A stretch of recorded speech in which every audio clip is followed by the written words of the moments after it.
quero convidar a atenção de todos para lermos juntos. Eu diria que é o texto mais difícil, mais complicado, mais profundo de toda a Bíblia.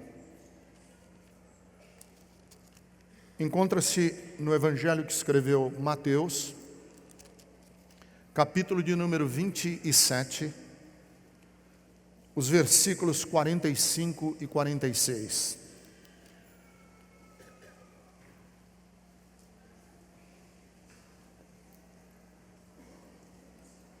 Mateus 27, 45 e 46.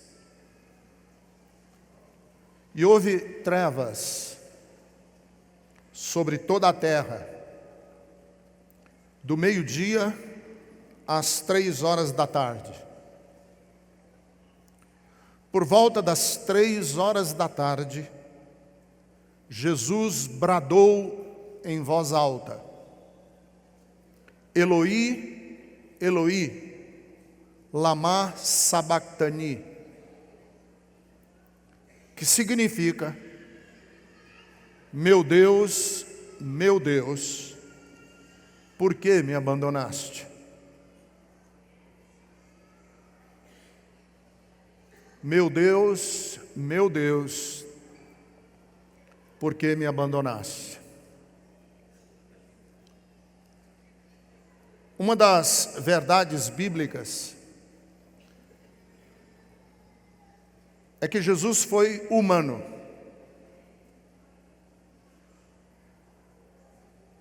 Ele nasceu de uma virgem. E se Jesus foi humano, nada do que é humano foi estranho para Jesus. Jesus experimentou em vida o que todos os humanos, em diferentes circunstâncias, experimentam. Jesus experimentou a decepção. Lucas capítulo 13, versículo de número 34, fala da sua profunda decepção, quando sobre a cidade de Jerusalém, ele disse: Jerusalém, Jerusalém, você que mata os profetas, você que persegue os que lhes são enviados, quantas vezes, Jerusalém, eu quis te juntar como a galinha junta os pintinhos debaixo das asas, mas tu não quiseste. Jesus se frustrou muito também. Você já experimentou frustração na vida? Pois Jesus se frustrou. Ele se frustrou e disse, e externou essa frustração quando ele disse: ó geração incrédula, até quando estarei com vocês? Até quando eu vou ter que suportar vocês? Isso é frustração. Jesus experimentou tristeza. Eu não sei você que é muito mais crente do que eu. Eu já tive muitas tristezas, muitas. Tive alegrias, minha vida não foi só de tristeza, obviamente. Não estou aqui chorando mágoas. Mas eu experimentei muita tristeza. Mas Jesus também experimentou tristeza, e isso para mim é um alento.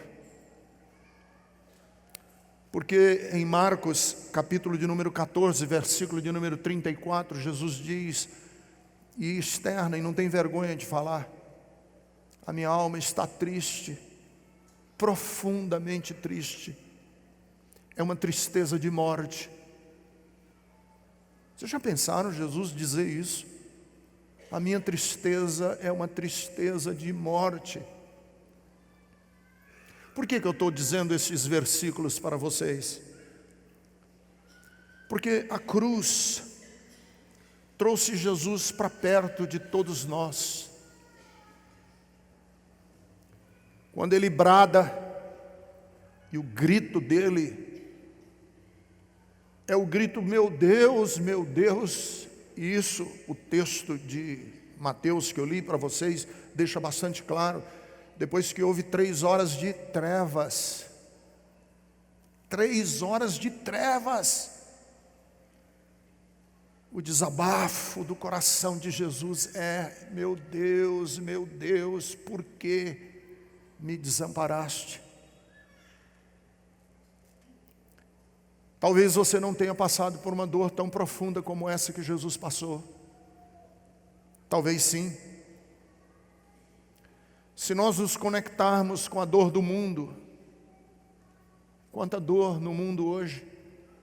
Enquanto estamos aqui neste ambiente seguro, confortável, às vezes barulhento, mas a dor do mundo é muito grande. Pense nos imigrantes que se jogam no mar desesperados, num bote de borracha e de plástico, para enfrentar o Mediterrâneo. Pense nas populações ribeirinhas do interior do Amazonas, que não tem nenhum socorro médico e a mãe está com o filho ardendo em febre. Imagina o sofrimento daqueles que estão debaixo das bombas da Síria. Alguns, eu li recentemente que crianças, quando veem ou ouvem o barulho das bombas, correm para os porões, para se esconder nos porões dos prédios, no subterrâneo dos prédios, nas garagens dos prédios, se defenderem das bombas, crianças. E lá na garagem dos prédios é onde é mais perigoso, porque no subterrâneo é onde vão os gases quando eles jogam bombas químicas e as crianças morrem sufocadas. Quanto sofrimento! O sofrimento do mundo tocou em gente já. Por exemplo, Castro Alves, grande poeta romântico brasileiro, que escreveu uma das peças mais lindas da literatura da língua portuguesa, quando indignado com a sorte dos navios negreiros, dos negros que estavam no porão dos navios negreiros, ele escreveu Navio Negreiro, este poema épico que denuncia a escravidão. E no texto de Castro Alves, ele diz assim: Senhor Deus dos desgraçados, dizei-me, Senhor Deus, se é loucura, se é verdade, tanto horror perante os céus. Senhor Deus dos desgraçados, me diga, se é loucura, me diga se é verdade. Tanto sofrimento debaixo ou perante os céus. Chesterton foi um escritor inglês católico. E quando ele escreveu sobre esse clamor de Jesus na cruz: meu Deus, por que me desamparaste? O Chesterton disse que se os ateus tivessem que escolher uma religião, eles seriam obrigados a escolher o cristianismo. Porque o cristianismo é a única religião em que Deus se assemelhou por um instante aos ateus. Por um instante. Esse clamor: meu Deus, por que me desamparaste? É o clamor de um coração ferido, e ferido até a morte, e ferido até as profundezas do desespero. Porque vejam, o cenário que fez Jesus ser morto foi desesperador. O grito de Jesus na cruz era uma inconformidade com o mundo. Porque olha, Jesus ele foi crucificado por 3 grandes razões. Uma era religiosa, outra era social e outra era política. Por que mataram Jesus? Por 3 grandes grupos de razões. Primeira era religiosa. Eles mataram Jesus porque eles diziam que Jesus tinha um pacto com o demônio. Disseram que Jesus expulsava demônios por Belzebu, que é o príncipe dos demônios. A razão pela qual os religiosos queriam matar Jesus é porque ele profanava o sábado. Ele curava gente no sábado e quando não era permitido trabalhar no sábado. Ele relativizou a lei, porque a lei dizia uma coisa e ele dizia: ouviste o que foi dito? Eu digo, porém. Ele foi crucificado por blasfêmia. Eles diziam que Jesus blasfemava porque ele se dizia filho de Deus. Isso era uma blasfêmia. E ele, por fim, vandalizou o templo. Quebrou as mesas dos cambistas, quebrou as vidraças do templo, com um chicote na mão expulsou todo mundo. E aquilo foi, para os judeus, demais. Era a gota d'água, tinha que ser crucificado. E essa sensação de que você está sendo crucificado pelos seus conterrâneos religiosos fez Jesus gritar: meu Deus, por que você me abandona na mão desses homens? Jesus foi crucificado também pelas suas relações sociais. Ele se dizia amigo do pecador, como que um rabino era amigo de pecadores. As relações sociais de Jesus eram suspeitíssimas, porque uma mulher suspeita lavou seus pés e todo mundo ficou indignado que ele se deixasse tocar por uma mulher cuja vida era suspeita. Ele bebia vinho. Ora, João Batista era um correto e Jesus bebia vinho, comia na casa até de gente rica. E eles não aceitavam que Jesus fizesse esse tipo de coisa. As relações sociais de Jesus, e Jesus é crucificado por causa das relações sociais que ele tem. E ele diz: não é possível, na cruz do Calvário. Mas não só pelas relações religiosas, sociais, Jesus foi crucificado também pelas suas relações políticas.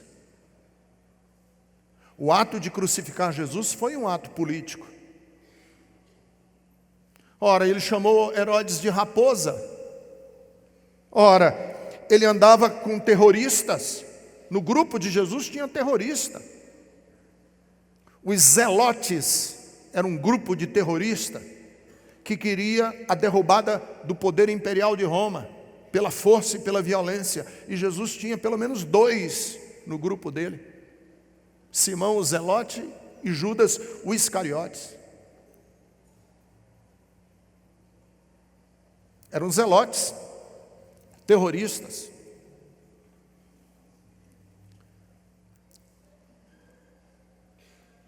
Foi um ato político, porque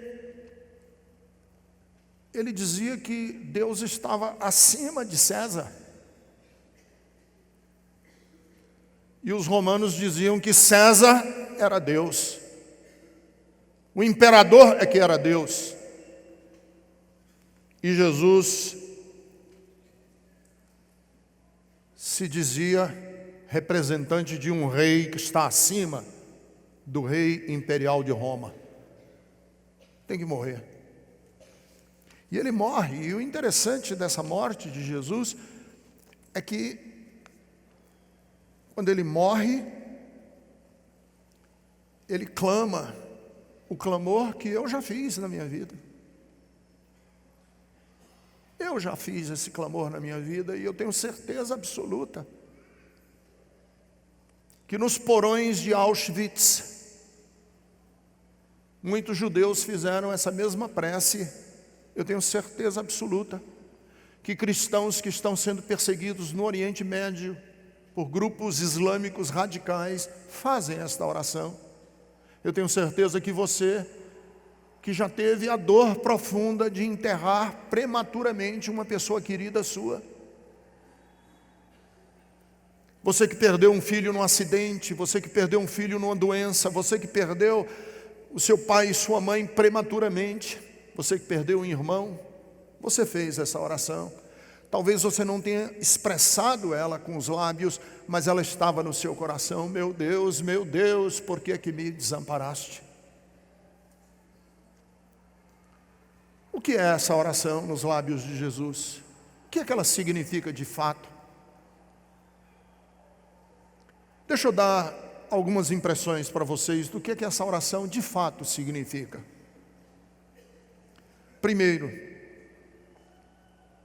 é que o abandono daqueles que nos rodeiam tem um peso igual ao abandono de Deus.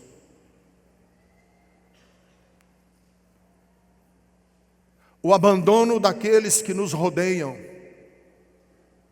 tem um peso igual ao abandono de Deus. Jesus foi abandonado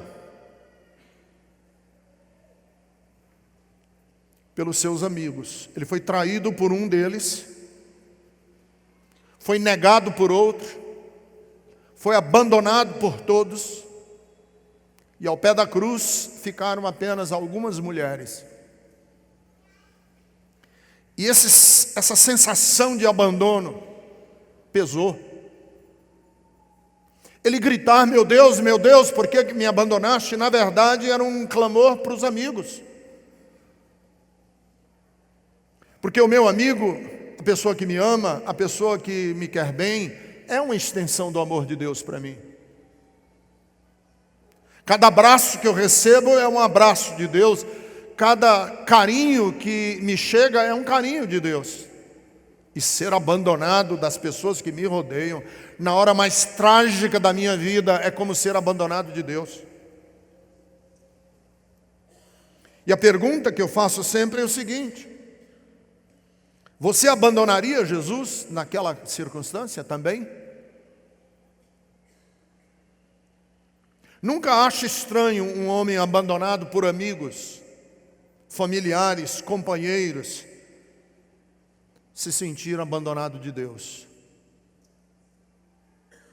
Qual a mensagem que Jesus queria passar? Ele não queria passar mensagem nenhuma. Qual é o desabafo do coração de Jesus naquela hora?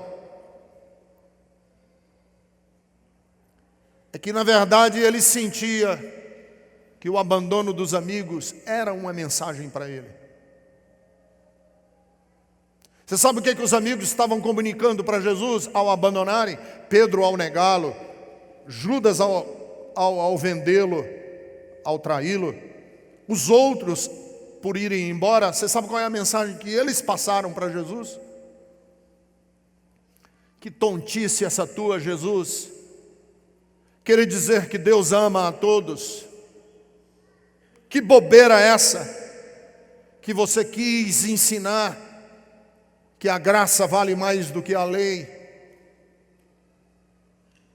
Você, Jesus, fracassou e por isso nós vamos embora. E eles vão embora e ele se sente abandonado. Por isso que o texto diz que ao ser contado entre criminosos, o texto da Bíblia diz que por ter sido pendurado na madeira, ele era maldito, porque está escrito que todo aquele que for pendurado no madeiro será chamado maldito. Deuteronômio capítulo de número 21, versículo 13. E assim, abandonado, maldito, esquecido, negado, ele se sente só. Por isso que eu Quero falar para você hoje de manhã, tenha muito cuidado com os seus abandonos. Tome muito cuidado com quem você abandona na estrada. Perdão. Porque os abandonos pesam. Quando somos abandonados pelos nossos amigos, por gente que a gente pensava que nos amava. Eu pensei que ele me amava. Eu pensei que ele me queria bem. A sensação é a sensação de que Deus nos abandonou. Cravaram no peito de Jesus uma sensação de abandono. E ele não nega essa sensação de abandono, ele despeja isso na cruz, dizendo: meu Deus, por que me abandonaste? O que é esse grito, meu Deus, me abandonaste? Segundo lugar, é porque fé é uma entrega, é um abandono nas mãos de Deus, quando o impossível não acontece. O impossível não acontece. Eu já li que esse clamor de Jesus, meu Deus, por que me abandonaste? Na verdade, o clamor pode ser traduzido de outra maneira.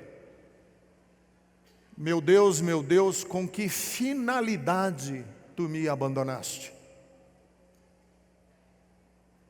O que tu queres me abandonando assim? E essa oração de Jesus, o que tu queres me abandonando assim? É, na verdade, um desdobramento de uma outra oração que ele já tinha feito, no Getsemane. Algumas horas antes da crucificação, ele estava num jardim, num horto, chamado Getsemane, em oração.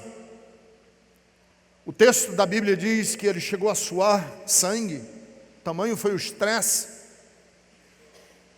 E lá no horto, ele clamou a Deus dizendo assim: Pai, se é possível, passa de mim este cálice. Se é possível, passa de mim este cálice. Essa foi a oração de Jesus no Getsemane.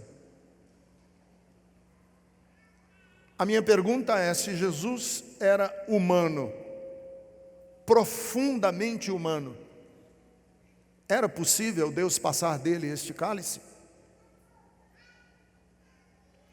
Porque se ele não experimenta o que você e eu experimentamos na nossa vida, ele não teria a experiência humana. Há algumas coisas que Deus não vai tirar de você. Não vai poupar você. Porque se Deus poupar você dessa experiência, você deixa de ser humano. Deixa eu dar um exemplo para você. Vez por outra eu encontro mães aqui, que os meninos estão saindo do culto infantil e vêm me abraçar, e a mãe diz assim: pastor, eu quero fazer tudo o que for do meu alcance para que o meu filho não sofra frustração, decepção, tristeza. Eu vou fazer tudo para essa menina ser poupada de sofrer na vida. Você sabe o que é que eu digo para essa mulher? Às vezes eu não verbalizo. Eu digo: irmã, isso não existe. Impossível. Você pode ensinar o seu filho a ter resiliência na hora da dor, mas poupar da dor, ele tem que deixar de ser humano. Porque a experiência humana implica em nos vulnerabilizar para o sofrimento, para a dor. E quando eu digo dor, não é a dor de um espinho, de uma unha encravada, dor de cabeça, dor renal. Eu estou falando da dor existencial. o sofrimento de não ter perspectiva, de não ter beco de saída, de estar no fundo do poço, de se sentir o pior dos piores. E Jesus faz essa oração a Deus no Getsemane e diz: passa de mim este cálice. E sabe qual é a resposta que Deus pode dar para Jesus nessa hora? Eu posso te consolar com anjos, mas eu não posso te poupar. Não pode poupar. Deixa eu dar outro exemplo, você vai entender. Eu estava me preparando para ir ao culto,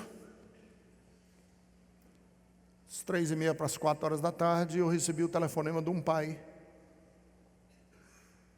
Falou: Ricardo, minha filhinha está morrendo de leucemia. Ela já está em casa, os médicos não têm mais nada o que fazer, e ela está em casa, e eu acho que ela não passa de hoje à noite. Ela está ardendo em febre, magrinha. Você podia vir aqui? Eu estava saindo para o culto, eu falei: meu Deus, como é que eu digo, vou. E fui. Falei: o culto espera por mim, eu vou. Quando eu cheguei no jardim, a casa dele era uma casa que tinha um muro assim meio baixo. Quando eu cheguei no jardim, ele abriu o portão, me pegou pelo braço e disse assim: Ricardo, ora a Deus para tirar a leucemia da minha filhinha e colocar em mim. Faz isso por mim, por ela. Ela é uma criancinha, está morrendo. Eu já vivi muito. Deus pode tirar dela e colocar em mim? Não pode. Eu digo: não pode. Ele não vai fazer isso. Não existe essa possibilidade. Deixa eu dar outro exemplo para você. Tinha um rapaz, membro aqui da Bethesda, que o irmão dele morava no Canadá. Ele desenvolveu um câncer nessa região que fica entre o coração e o pulmão, um tumor. Os médicos disseram para ele lá no Canadá: não há nada o que fazer, volte para o Brasil que você vai morrer, e é melhor você morrer com seus familiares. Ele pegou um avião, veio para o Brasil. Quando eu cheguei na casa desse irmão nosso, o irmão dele era da Bethesda. Ele estava numa edícula no fundo do quintal da casa do pai, sentado numa cadeira, a cabeça inchada, desse tamanho. Que eu entrei, ele falou: Ricardo, faz 25 dias que eu não consigo deitar, não posso deitar, porque o tumor está impedindo a circulação do sangue, ele vai para a minha cabeça, e ele não desce, e eu estou inchando. Ele falou: pastor, peça a Deus para eu morrer hoje. Eu quero morrer, preciso morrer. Faça essa oração por mim agora, por favor. Eu digo: meu irmão, eu não posso fazer essa oração. Ela não existe. Ela não existe. Jesus pede ao Pai: Pai, passa de mim esse cálice. E Deus não passa, Ele vai para a cruz. E é por isso que na cruz Ele clama: meu Deus, por que me desamparaste? Me abandonaste? Quer dizer, você me abandonou quando eu te pedi lá atrás, no Getsemane, que passasse de mim esse cálice. E aqui estou eu. Mas deixa eu falar. Só uma fé que já passou pela experiência da morte está viva. Se você ainda não passou pela experiência da morte, você ainda não testou a sua fé. E um teólogo católico da antiga Tchecoslováquia, hoje República Tcheca, chamado Tomás Halik, que eu também gosto muito, ele diz assim: um Deus que não tenha passado pela morte não está verdadeiramente vivo. Uma fé que não conhece a sexta-feira da paixão nunca conhecerá o domingo da ressurreição. Por isso que em Lucas, capítulo 9, versículo de número 22, está escrito: é necessário que o Filho do Homem sofra muitas coisas. Nas palavras do próprio Jesus, porque esta é a experiência da vida. E vejam, quando ele está na cruz, ele não diz assim, meu Pai. Na cruz ele diz, meu Deus. Na cruz ele não chama Deus de Pai, ele chama de Deus. Mas não é Deus, é meu Deus. Porque no outro fôlego, aí é que está a beleza da fé.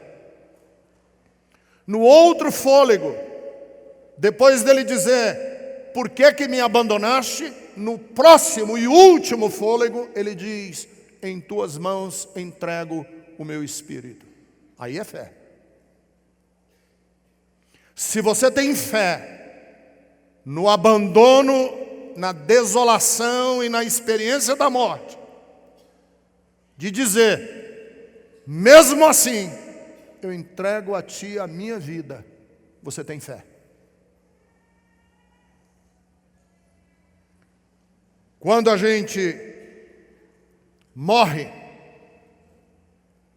na desolação, só, abandonado pelos homens, com um sentimento de total frustração, e mesmo assim tem condições de dizer, meu Deus, porque me desamparaste e em tuas mãos entrego o meu espírito, essa é a declaração mais poderosa de fé que alguém pode mostrar. Que é fácil a gente dizer, eu tenho fé quando tudo está bem, quando a gente tem dinheiro, a gente está no nosso carro, que a gente vai comer uma deliciosa feijoada na hora do almoço. É fácil dizer eu tenho fé. Mas um homem que morre uma morte prematura, 33 anos de idade, um homem que foi interrompido no seu projeto do reino de Deus, pela conspiração de religiosos, pela conspiração de homens comuns e banais, e pela conspiração política, esmagado na sua juventude,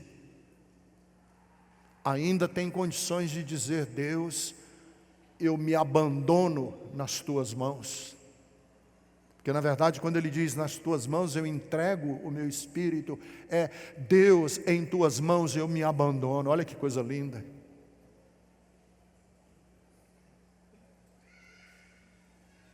Ele tem certeza que pode se render a Deus. Ele tem certeza que Deus será solidário a ele na agonia. Porque Ele é um Deus que sempre dá e nunca cobra. É um Deus que nunca oprime, mas que acolhe o oprimido. É um Deus que não pune, mas é um Deus que liberta os seus. E por isso Jesus tem confiança naquela hora de desolação e de tristeza de dizer, em tuas mãos, meu Deus, eu entrego o meu espírito. Jesus se entrega nas mãos de Deus. Porque ele estava quebrado, Jesus estava quebrado. A Bíblia diz em Isaías capítulo de número 53 que ele estava quebrado. Foi esmigalhado. Mas presta atenção, tem uma diferença entre ser quebrado, rachado, e estar completamente destruído. E ele tem essa confiança dentro dele, que mesmo quando a gente é esmagado pela vida, e a dor, e a doença, e a violência, nós não precisamos ser destruídos. O meu homem exterior pode ser ferido, mas o homem interior se renova em Deus. Porque Deus não vai permitir. Preste atenção, mulher, que eu vou dizer agora. O divórcio quebra muitas vezes com tantas coisas na vida de tanto mulheres como de homens. Mas eu quero falar mais para as mulheres. O que destrói não é o divórcio. é o sentimento de rejeição. A violência doméstica fere, mas o que arrasa é a opressão, é a chantagem.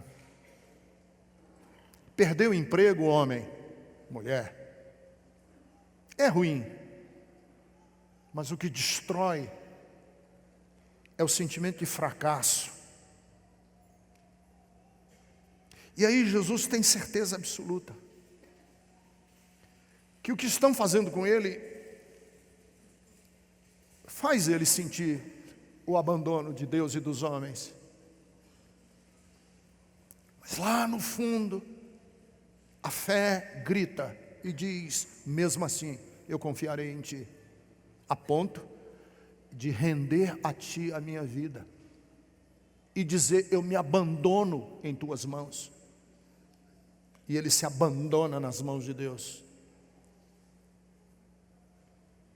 Se você está se sentindo destruído e arrasado pela vida, porque a vida bateu em você, a vida foi um espinho na sua carne, e você carrega esse espinho com você, guarde com você Isaías, capítulo de número 54, versículo de número 17. Mesmo assim, nenhuma arma forjada contra ti prosperará. Mesmo assim, toda língua que se levantar contra você em juízo, Deus vai ajudar você a condená-la e acabar com essa língua. E Paulo tem essa certeza quando no belíssimo cântico de Romanos capítulo de número 8, ele diz: eu estou convencido de que sou mais do que vencedor em Cristo Jesus o Senhor. Porque mesmo que o inferno se levante contra mim, e criaturas de outros planetas até, outras criaturas, anjos, morte, espada, fome, o que vier, nada me separará do amor de Deus que está em Cristo Jesus o Senhor. O que é esse salmo? O que é esse salmo? O que é esse clamor? Meu Deus, por que me desamparaste? Esse clamor de Jesus na cruz é um salmo. Não são palavras originais de Jesus.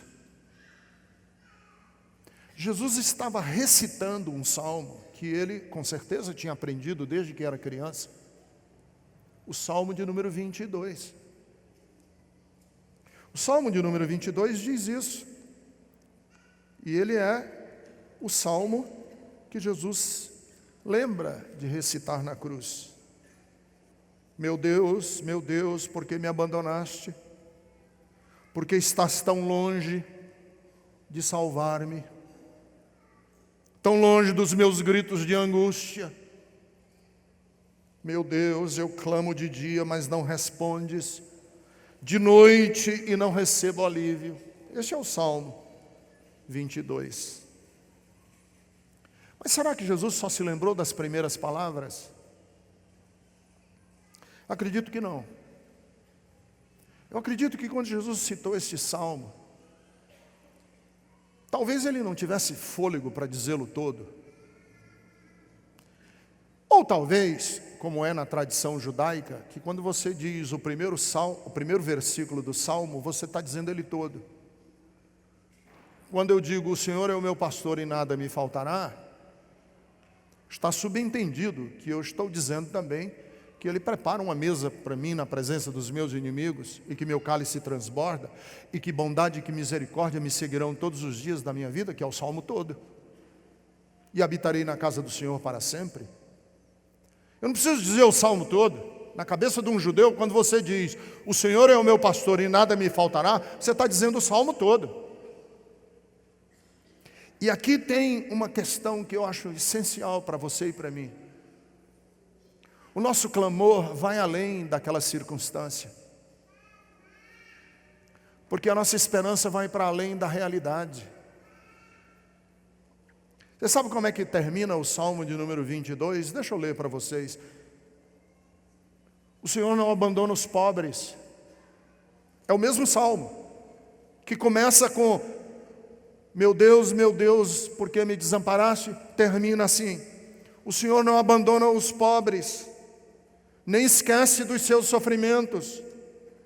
O Senhor não se esconde deles, mas responde quando gritam por socorro. Na reunião de todo o povo, ó Senhor, eu te louvarei pelo que tens feito. Na presença de todos os que te temem, oferecerei sacrifícios que prometi. Os pobres comerão da carne dos sacrifícios e ficarão satisfeitos. Aqueles que adoram o Senhor o louvarão. Que sejam sempre prósperos e felizes. Todas as nações se lembrarão do Deus, ó Senhor, os povos da terra se voltarão para Ele, todas as raças o adorarão. Pois o Senhor é rei e governa as nações. Todos os orgulhosos se curvarão na sua presença e o adorarão. Todos os mortais, as pessoas do tempos futuros servirão a Deus e falarão às gerações seguintes a respeito do Deus de Israel, que o Senhor salvou o seu povo. Este é o salmo. E o que é que Jesus está querendo dizer? Aqui eu estou sofrendo. Mas não deduza a minha história pelo aqui. Aqui eu estou sofrendo. Mas não deduza a razão do meu viver pelo que eu estou passando. Porque se o Salmo 22 começa dizendo: Senhor, tu me desamparaste, ele termina dizendo que o Senhor acudirá àquele que clama a Ele. Espera um pouco, calma. Essa é a mensagem do Evangelho, calma. Se não há como evitar o sofrimento, e não há, a gente tem como atravessá-lo. Se não há como evitar o deserto, você tem como sobreviver a ele. O grito de Jesus na cruz é uma lembrança de que se Deus não me protege, e Ele não protege de sofrer, Ele protege o meu homem interior de desabar, de se destruir. Aquilo que foi uma catástrofe, portanto, a cruz do Calvário, que foi a catástrofe maior da história humana, a cruz. Deus transformou em matéria-prima para a salvação da humanidade. De um grupo disperso e fragmentado por causa da cruz, nasceu uma comunidade chamada igreja. O herege condenado tornou-se a esperança de Israel. O carpinteiro foi reconhecido como Messias. O agitador que eles pensavam que tinham desmascarado agora é o Redentor da humanidade. O blasfemo que merecia a morte, agora o centurião ao pé da cruz olha para ele e diz: verdadeiramente este é o Filho de Deus. Sim, os fugitivos pensavam que ele ia se acabar e que a mensagem do Sermão do Monte ia desaparecer da face da terra, mas ela continua sendo repetida de púlpitos e da boca de todos aqueles que amam a justiça. Sim, eles pensavam que o Senhor ia desaparecer, mas os crentes ao redor do globo continuam dizendo: o Senhor vive. Meu irmão, se você está passando pela experiência da morte, não pense que essa experiência da morte é para destruir você, porque Deus não permitirá que isso acontecer, por isso é que Ele é o nosso Deus. Se chamaram Jesus de parceiro de Belzebu, mais na frente vão reconhecê-lo que Ele é o unigênito do Pai. Se trataram Jesus como glutão, depois Ele é reconhecido como Kyrios, que em grego significa o Senhor. Se chamaram Jesus de embusteiro, logo eles vão ter que se dobrar, que Ele é a descendência de Davi, e nele estão as chaves da morte e do inferno. A grande mensagem do Evangelho é que você, por mais que você passe pelo vale da sombra da morte, por mais que você experimente a dor crucial, da hora mais difícil que um ser humano possa experimentar, você ainda pode ressuscitar, reinventar-se, porque o Senhor não deixou Jesus no túmulo apodrecer, mas que ressuscitou e deu a Ele o nome de Alfa e de Ômega, que é o princípio e o fim de todas as coisas.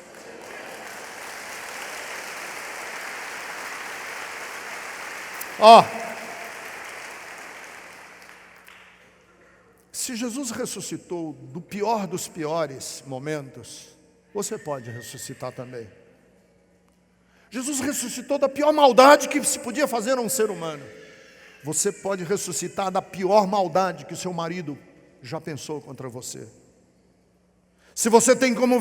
Se Jesus sobreviveu à traição, ao motim, se Jesus sobreviveu à subversão das leis jurídicas de Roma, você pode também ressuscitar e renascer quando a sua causa na justiça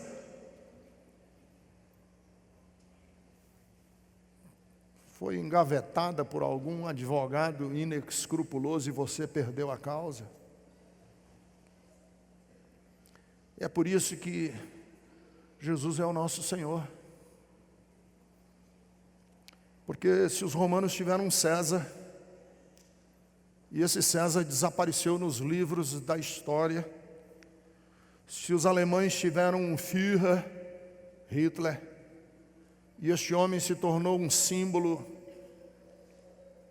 do que há de pior e mais demoníaco, se os italianos tiveram um Duce, o Mussolini, e ele se tornou um exemplo de prepotência e arrogância que termina pendurado de cabeça para baixo numa praça pública, sendo espancado por vara-paus.